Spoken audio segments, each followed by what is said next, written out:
Hello, what's the crack? What's the story? Welcome back to the channel. Today we're checking out Jimmy Carr on Race. This guy is the king of one-liners. I've seen this guy live and he's so good. Let's go. Is this racist? Do Chinese people have guess who?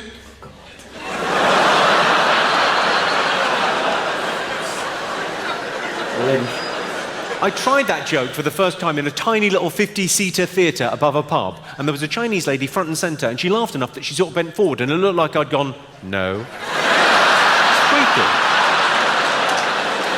Genuinely weird. I like to think of myself as an equal opportunities offender. I like to think I offend everyone and therefore no one, because it's kind of a blanket bombing approach to offence.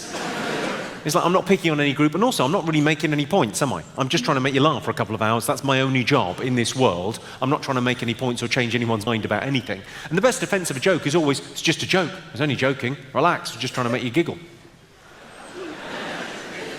When you try and say something that's true, earnestly, from the heart, that's when it can fuck up much more spectacularly in your face. I've got a story about this. Do you want to hear it? It's a story about PC blowing up in a friend's face. So this mate of mine, it's quite a long story, which is unusual for me, but it's a doozy, you'll enjoy it. This mate of mine runs a comedy club, okay, at a university. He's in his mid-60s now, he's been running it since the early 80s, it's a legendary club. Anyway, runs this thing, he's quite a right-on kind of guy. If there's a petition to sign, he's signing it and forwarding the email to me. If there's a march to go on, he's on the march. Very right-on, political, involved kind of guy. Anyway, he runs this comedy club. This incident happened about 12 years ago. He decided to put on a night of American stand-up comedy. There happened to be 3 American stand-ups in London the same weekend. Okay? So he decided, well, instead of just booking one of them, I'll book all 3 of them. We'll make it like a themed evening, like the 4th of July. We'll get hot dogs and Budweiser and what have you. It'll be fun.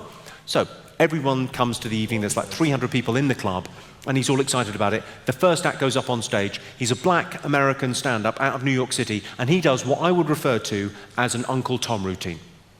If you're not familiar with the terminology, that means he did a racist routine. All his jokes were based on negative racist stereotypes. He got away with it. He was a very charismatic performer. He was very handsome, but the material was, it was terrible. I mean, it was like, at best, it was white guys drive like this and black guys drive like this. Nonsense, ill-observed nonsense. At worst, it was stuff that would make your skin crawl, okay? He totally got away with it that night. He got a big round of applause at the end of about half an hour set, and he walked back to the green room at the club, and my mate went in after him, and he went up to him, and he said, I want a word. You'll get paid for tonight's gig, there's no problem with that, but you would not be welcome back at my club telling those kind of jokes. I think it's racist, I think it's wrong. I don't think it's okay for you to tell racist jokes just because you're a black guy. I think if anything, you should know better. I think it denigrates the struggle of the African-American people, and you can never say that no one's told you so, because I'm telling you so right now, it's racist and it's wrong. And the comedian went, I agree. When you're right, you're right. Okay. But I'm the other black comic. I haven't been on yet.